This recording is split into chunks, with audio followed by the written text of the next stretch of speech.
Diálogos sobre el Libro de Mormón.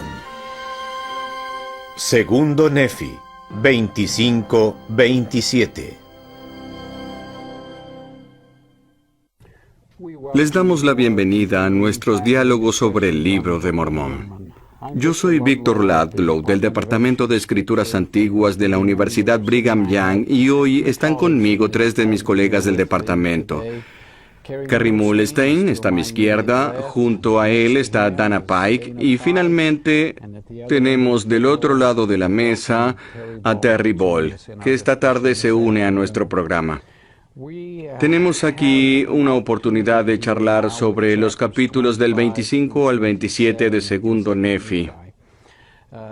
Aquí vemos cómo Nefi añade extractos de una gran selección de capítulos de Isaías, los cuales constituyen la porción central de Segundo Nefi. Estos 13 capítulos de Isaías, que son del 2 al 14, se encuentran en Segundo Nefi, capítulos del 12 al 24. Son muy fáciles de recordar, aunque siempre me confundo, pero si toman los capítulos de Isaías y le añaden 10 más, los encontrarán en Segundo Nefi. En Isaías 13 y 14 se habla de Babilonia y su rey. Y en los capítulos 23 y 24 de Segundo Nefi nos dice que va a intentar ayudarnos en palabras sencillas a entender estas cosas y a darnos sus propias profecías y opiniones sobre estos temas. En el primer versículo, él dice, hablo algo en relación a las palabras que he escrito, palabras que fueron dichas por boca de Isaías. Pues he aquí, Isaías habló muchas cosas que a muchos de los de mi pueblo les fue difícil entender. Y por supuesto, sí les fue difícil de entender a su pueblo que tenían el mismo idioma y cultura. Entonces, ¿cómo va a ser fácil de entender para nosotros? Pero la razón de que su pueblo no entendiera se encuentra aquí al final del versículo 1. Porque no saben lo concerniente de la manera de profetizar entre los judíos. ¿En qué consiste esta manera de profetizar? Tal vez si entendiéramos un poco acerca de la manera en que profetizaban, quizá eso nos ayudaría a entender a Isaías. ¿Qué nos imaginamos cuando pensamos acerca de la manera de profetizar entre los judíos?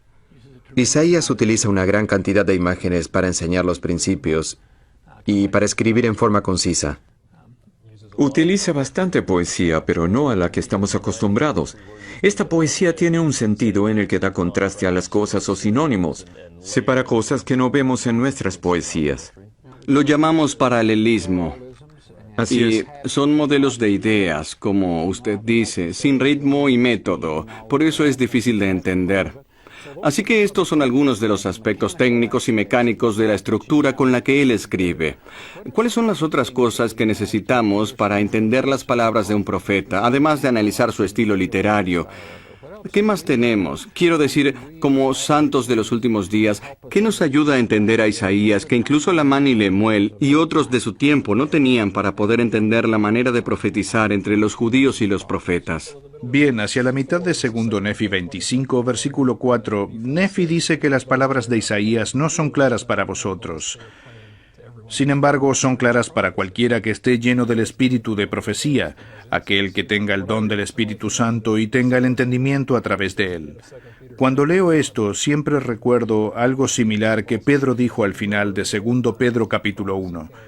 Él advierte de apóstatas y falsas enseñanzas, y dice, recuerda, en tiempos antiguos las profecías venían a través de hombres santos, inspirados por la voluntad de Dios. Así es, y el don de profecía, como nos lo dice Juan en el libro del Apocalipsis, es un testimonio de Jesucristo. Ahora, si Lamán y Lemuel no tenían un testimonio de Jesucristo, aunque entendiesen el idioma hebreo y las técnicas de poesía, ellos no podían entender el mensaje del Evangelio que en ellas poseen. Cierto. Hay algo más acerca de esto en el versículo 8. Nefi está hablando de las palabras de Isaías, y en la mitad de este versículo dice, yo sé que las palabras de Isaías van a ser de gran valor en los últimos días, si es que ellos las entienden.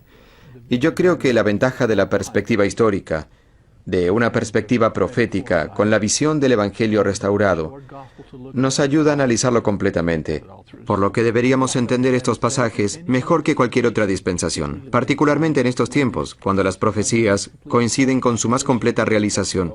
Se están cumpliendo, y además tenemos profetas vivientes que comparten con los miembros sus dones espirituales y las llaves del discernimiento. Como santos de los últimos días, tenemos toda clase de maravillosos recursos en nuestras escrituras. Quiero decir, se han invertido cientos de miles de horas en preparar todos estos hincapiés e índices y todos los demás recursos como los que están disponibles en Internet, en los discursos de las conferencias generales, etc.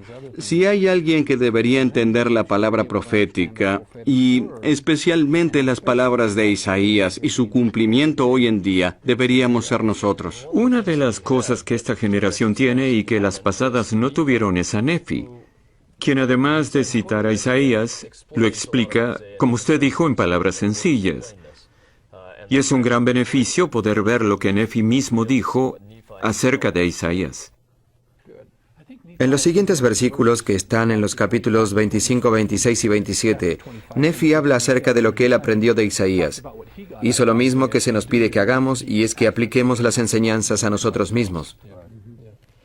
Y antes de que sigamos con ese tema, nos ayudaría el mencionar que en sesiones anteriores, Isaías tiende a enfocarse principalmente, por lo menos en la parte que nos es accesible, en cosas relacionadas a Cristo como su misión inicial, sus últimos días, la segunda venida, el juicio final y además el esparcimiento y el recogimiento de la casa de Israel en los últimos días. Y esas son las cosas que vamos a encontrar aquí en la explicación de Nefi, porque esos son los aspectos más significativos de lo que Isaías ha profetizado en los capítulos que Nefi incluyó de él en segundo Nefi. De hecho, es la única razón por la que Nefi los habría querido incluir. Él está citando a Isaías, pero no lo escribió para los días de Isaías, y tampoco para su propio pueblo. Al parecer está dedicando estos versículos a sus descendientes de los últimos días, a aquellos que los recibirán en estos tiempos. Él nos da capítulos que se pueden aplicar en nuestros días. Y no solamente Nefi ha leído y entendido las palabras de Isaías. Debemos recordar que en segundo Nefi, en los capítulos del 11 al 14, Nefi relata las visiones que tuvo donde él mismo pudo ver el futuro. El primer Nefi. Lo siento, no sonó correcto cuando lo dije. Así que Nefi, después de haber visto, leído y estudiado a Isaías, ahora dice, déjenme hacer esto sencillo, déjenme hacer esto asequible a cualquiera que lo lea. Hay un modelo interesante que él usa en los siguientes 3 capítulos, como si el mensaje estuviera dirigido a grupos individuales. Sí. Primero explica lo que va a pasar en el antiguo país, es decir, en Jerusalén y con los judíos. Los judíos. ¿Y después quién sigue? Después, los leítas, los descendientes de Ley y Saría, que están aquí en América. Y finalmente, Las naciones gentiles de los últimos días. sí, particularmente aquellos que serán administradores del convenio. Es cierto. Bien, hablemos un poco acerca del primer grupo. Kerry, ¿podrías leer los versículos 16 y 17? Sé que el 16 es un versículo muy largo. Lo intentaré. Y veamos qué dice especialmente sobre los judíos. De nuevo no nos referimos a los lamanitas, ni a las 10 tribus, ni al resto de la casa de Israel que están dispersados entre los gentiles. ¿Qué pasa con los judíos en estos 2 versículos? Y después que hayan sido dispersados y el Señor Dios los haya castigado por medio de otros pueblos, por muchas generaciones, de generación en generación, hasta que sean persuadidos a creer en Cristo, el Hijo de Dios, y la expiación que es infinita para todo el género humano, y cuando llegue ese día en que crean en Cristo y adoren al Padre en su nombre con corazones puros y manos limpias, y no esperen más a otro Mesías, entonces llegará el día en que sea necesario creer en estas cosas. Queriendo decir el libro de Mormón. Correcto. Continúa. Y el Señor volverá a extender su mano por segunda vez para restaurar a su pueblo de su estado perdido. Él efectuará una obra maravillosa y un prodigio entre los hijos de los hombres. Una obra maravillosa y un prodigio. Así será la congregación de los judíos, restaurándolos una segunda vez. Quiero decir, ellos fueron a Babilonia, regresaron y ahora están esparcidos entre las naciones. Hemos presenciado, en tiempos relativamente modernos, el renacimiento de la nación judía. Hemos visto el rescate de su idioma. Hasta donde sé, no conozco de ninguna otra lengua antigua que haya sido rescatada para ser hablada por millones de personas en una nación moderna. Esto puede parecer como una obra maravillosa y un prodigio, pero ¿qué otros aspectos de este trabajo pueden parecer una obra maravillosa y un prodigio? Cuando pienso acerca del recogimiento, como santos de los últimos días, a menudo describimos el aspecto físico del recogimiento. Gente reuniéndose en un lugar, ya sea como los santos en Kirtland, Ohio o Nauvoo, o los judíos reuniéndose en Israel. Pero también enfatizamos el recogimiento espiritual, la venida de Cristo y el hacer esos convenios que son necesarios para la salvación. La restauración del Evangelio va a facilitar ese recogimiento hacia Cristo y va a llevar a cabo esos convenios que el Señor ha hecho con dispensaciones pasadas. Creo que cuando las personas que se identifican como gentiles reconozcan que son parte del pueblo del convenio, será algo maravilloso. ¿Quién hubiera pensado que yo fuera descendiente de Efraín o Manasés? Qué maravilla es llegar a la conclusión de que todas esas bendiciones y responsabilidades son nuestras por causa de nuestro linaje. Bien, ahora vamos al final del capítulo 25. Bueno, no al final del todo, pero sí a una de mis partes favoritas, en particular el versículo 23. Víctor, ¿podemos regresar al tema anterior? Al versículo 21, porque allí es donde realmente se encuentra la transición. Es un repaso desde el punto de vista profético de Nefi, de cómo Jesús vendría al mundo mediterráneo, cómo sería crucificado y levantado de los muertos. Aquí hay una vez más un testimonio acerca de la misión de Cristo y su naturaleza divina. Adelante. Bien, el versículo 13 habla de cómo Jerusalén será nuevamente destruida y vendrá el esparcimiento y los juicios en contra de esa rama de la casa de Israel. Luego en el 21 dice: de modo que por esta causa Dios el Señor ha prometido que estas cosas que escribo serán guardadas y preservadas y entregadas a los de mi posteridad, de generación en generación, para que se cumpla la promesa hecha a José. Este es José, el hijo de Jacob que fue vendido en Egipto, y su semilla nunca perecerá, así que como ya dijimos, él ya está cambiando. Primero explicó algunas cosas acerca de esa rama de la casa de Israel, a los que llamamos judíos.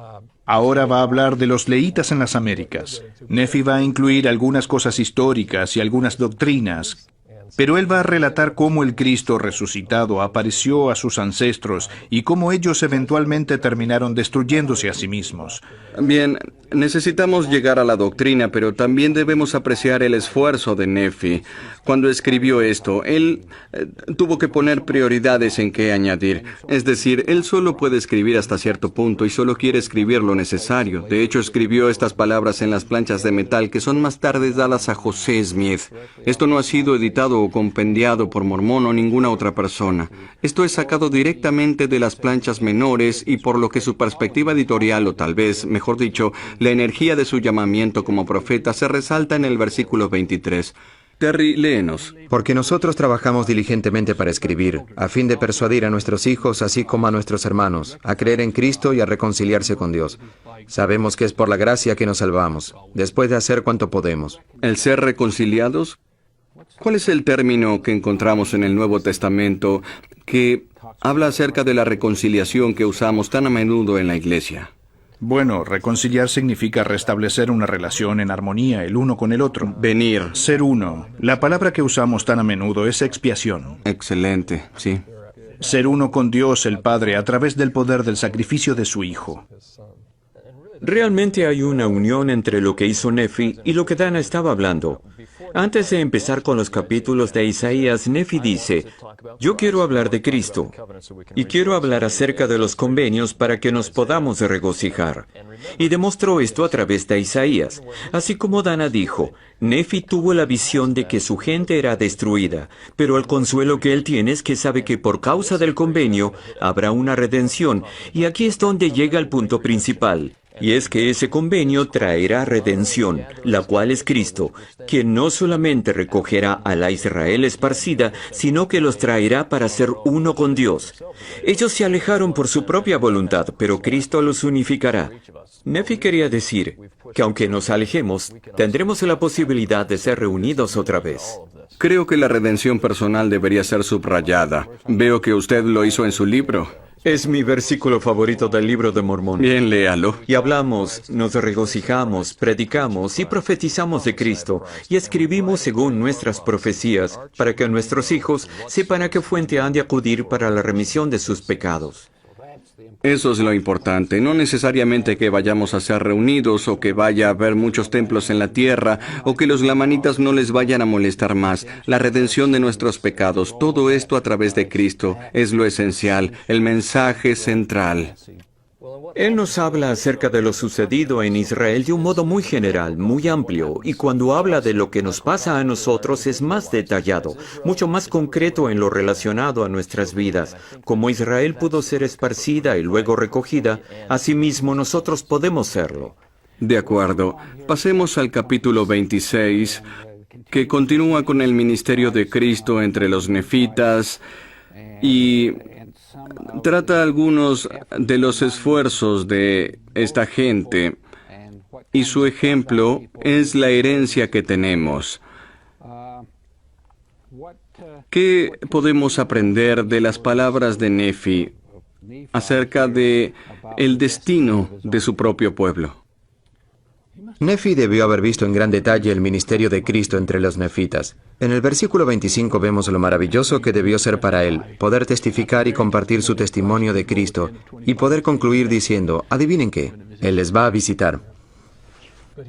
Y también ve el capítulo 26, versículos 5, 6 y 7, la destrucción que se va a llevar a cabo en las Américas al mismo tiempo que está sucediendo la crucifixión de Cristo en Jerusalén. Entonces vemos una y otra vez cómo Nefi y otros profetas igualmente se tornan bastante personales, expresando sus propias emociones y los sentimientos de sus almas. En el capítulo 26, versículo 7, después de haber visto lo que sucederá, él dice, oh, el dolor y la angustia de mi alma por la pérdida de los de mi pueblo que serán muertos, porque yo, Nefi, lo he visto y casi me consumo ante la presencia del Señor. Nefi se consume en agonía por lo que estas personas van a experimentar. No me gusta, pero es lo correcto. Cierto. Y esta es la forma en que tiene que ser. Creo que esto nos da un vistazo de cómo debe sentirse el Señor. Aquí está Nefi con el corazón partido por el sufrimiento de su pueblo, y ocurre lo mismo cuando Enoc tiene la visión. El sufrimiento que ve hace que su corazón se ensanche como la eternidad. Dios debe sentirse igual cuando ve lo que estamos haciendo y el sufrimiento que nos causamos. Y pienso que para Nefi y para Dios, el consuelo es Cristo, por quien podemos regresar con nuestro Padre. Nefi entendió eso, que sería posible para su propio pueblo estar reunidos nuevamente en los últimos días, que los gentiles tendrían un papel vital. En el final del versículo 26, Nefi está animado de ver a los gentiles recibir el Evangelio, y al mismo tiempo está muy preocupado por ellos. Bien, vemos la transición en el versículo 12 cuando dice, y así como hablé acerca de convencer a los judíos acerca de quién es Cristo realmente, es menester también que los gentiles estén convencidos de que Jesús es el Cristo, el Dios eterno. Obviamente Moroni conocía estos pasajes, porque están repetidos y resumidos en la página titular. Convencer al judío y al gentil de que Jesús es el Cristo. El mismo final del versículo 12. El Padre Eterno que se manifiesta a sí mismo a todas las naciones. Es la terminología en el título de la página, pero está también al final del versículo 12 y al comienzo del versículo 13. Esas tres características, Él es el Cristo, el ungido, el Mesías, aquel que provee esta redención de la muerte y el infierno. Él es el Dios eterno, aquel que liberó a los israelitas de la esclavitud y nos rescató de las tinieblas. Él usa esa alegoría de la liberación. Sí, Él se manifiesta a sí mismo. Acaba de decir, yo sé que Cristo vendrá a nuestros descendientes y se manifestará a ellos. Él vendrá al final de los días y se manifestará a sí mismo. Y por el poder del Espíritu Santo hará grandes milagros, señales y maravillas entre toda nación, reino, lengua y pueblo. Entonces, aunque Él aún no ha venido a manifestarse personalmente, directamente a nosotros, Él nos demuestra su presencia, su poder, su amor, su luz, su evangelio, dejándonos así saber quién es. Usted mencionó que Moroni dijo más o menos lo mismo acerca de los gentiles de los últimos días. Estos tres profetas, Mormón, Moroni y también Nefi, concluyen haciendo esta súplica apasionada a los gentiles. Acoged este mensaje. Ustedes podrían ser guardianes del convenio en los últimos días. Y por favor, no se envuelvan en el pecado. Y aquí En particular, los reprenden por tener supercherías sacerdotales. Quiero añadir algo más de Jacob. Sí, Jacob también lo hace. De hecho, los cuatro, Nefi, Jacob, Mormón y Moroni. Básicamente el material que José Smith tradujo fue escrito en un 98% por cada uno de estos cuatro hombres. Ellos fueron quienes lo escribieron y cada uno de ellos nos dice que el Salvador se les apareció.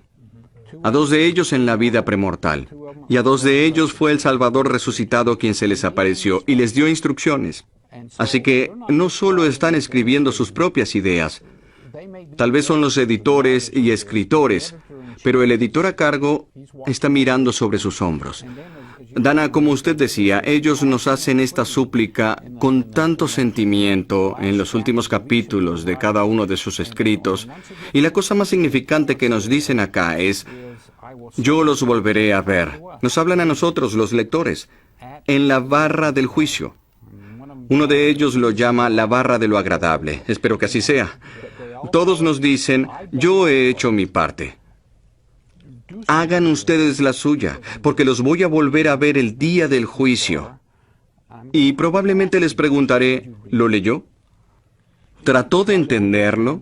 ¿Lo vivió? ¿Entendió realmente el mensaje que tenía? Y nos da los puntos exactos sobre lo que los gentiles deben hacer. Y pienso que es por esto que el capítulo 27 es tan importante, porque explica exactamente la relación entre este escrito y lo que los gentiles de los últimos días deben hacer. Y antes de que lleguemos a ese punto, simplemente mientras avanzamos, me gustaría mencionar que en el resto del capítulo 26, Nefi relata algunas de las dificultades que las naciones de los gentiles van a afrontar, las combinaciones secretas, recuentos, supercherías sacerdotales, la oscuridad. Dios declaró que esto sucederá y el adversario se manifestará, luchará y trabajará en contra de la obra de Dios. Hay esperanza, porque hay un registro que hablará desde el polvo. Hay esperanza. Y cuando pensamos en la obra maravillosa y un prodigio del que hablamos antes, usualmente pensamos específicamente que tiene que ver con el libro de Mormón. Pero esto se aplica a todo el aspecto del recogimiento de Israel, trabajo misional, templos y todo lo demás. Bueno, ¿qué aprendemos de una obra maravillosa y un prodigio en estos últimos capítulos? Primeramente que tenemos otra fuente de Isaías escondida, y que si no leemos con ahínco, tal vez no vamos a entender su mensaje. Pero lo que realmente estamos viendo aquí en el 26 y 27 son comentarios abundantes inspirados de Nefi sobre Isaías, capítulo 29. Así que lo que usted necesita hacer es mantener su Biblia abierta y estar pendiente de Isaías 29, porque lo va a encontrar y hallará otros grandes comentarios en él. En 2 Nefi capítulo 27, versículo 1, vemos de nuevo cuál será el contexto cuando esta obra maravillosa se lleve a cabo. Dice así, «Mas he aquí en los últimos días o en los días de los gentiles. Sí, he aquí que todas las naciones de los gentiles y también los judíos, tanto los que vengan a esta tierra, aquí estarán ebrios de iniquidad y de toda clase de abominaciones». Así que él habla acerca de las naciones de los gentiles y también los judíos que vienen a esta tierra. En este momento en nuestra historia de la Iglesia hay unos pocos miles de judíos como santos de los últimos días en los Estados Unidos. No creo que sea una coincidencia, pero ambos han sido traídos a esta tierra que tiene toda clase de iniquidades y abominaciones. Yo he pasado mucho tiempo en el Medio Oriente y ellos miran a los americanos como inmorales, una sociedad corrupta. No siempre representamos de la mejor manera que somos hijos de Dios y no nos comportamos como deberíamos en esta vida, aunque hayamos recibido unos regalos maravillosos e ideales para compartir con el mundo. Parece ser que Nefi, al igual que Isaías, habla de los juicios y de las cosas terribles que acontecerán en los últimos días, al final del capítulo 26 y en el principio del capítulo 27. Pero luego nos conforta en el versículo 3, «Y todas las naciones que pugnen contra Sión y que la acongojen serán como sueño de visión nocturna, y les será como al hambriento». Y continúa, «Pero de cualquier manera, a cualquiera que luche contra Sión le irá mal». Y luego llegamos al versículo 6, «Y acontecerá que el Señor Dios os manifestará las palabras de un libro». Y este es el principio del proceso de la restauración, del cual estamos hablando. Y es irónico que mencione al libro, pero este es el principio de la salvación y liberación de Dios a su gente. Pienso cómo se sintió José Smith mientras traducía el capítulo 27. Él vio por qué se llevaría a cabo la súplica de Nefi sacando el libro a la luz. Cuando vemos el capítulo 21, hay una nota que Nefi escribió solo para José Smith. La misión de Nefi era ver estas cosas y la de José era traducirlas. Y luego Martin Harris regresa con el episodio de lo que pasó en Nueva York. Yo leí acerca de esto en alguna parte. Dana, ayúdenos. 3 pequeños capítulos con comentarios de Nefi. Claro. Bueno, creo que Nefi trata de decir, yo usé las profecías en Isaías. Esto fue lo que él incluyó en el registro, como un testamento de que Cristo, Jehová es Jesús. Vivió y redimió a su gente y los liberará en los últimos días, después de construir su reino nuevamente en la tierra, como la iglesia que guiará en el tiempo del milenio, cuando su reino esté totalmente construido en la tierra. El libro de Mormón tiene un papel importante como otro testigo de Cristo. El libro de Mormón ayudará a los judíos a entender quién realmente fue Jesucristo y cómo Él visitó a sus pueblos. Ayudará a los gentiles, de los cuales muchos son cristianos, a entender por completo quién es Jesucristo, que Él es el gran Jehová, Él es el Dios eterno, y es solo por medio de Él que la redención es posible para cualquiera de nosotros. Bien dicho. Correcto. Claro que sí. Una obra maravillosa y un prodigio. La misión de los profetas, la misión de las Escrituras, el recogimiento y el trabajo misional en los últimos tiempos y especialmente esta resurrección que nos llegará a través de Cristo y una maravilla de perspectiva la que el libro de Mormón nos brinda. Gracias.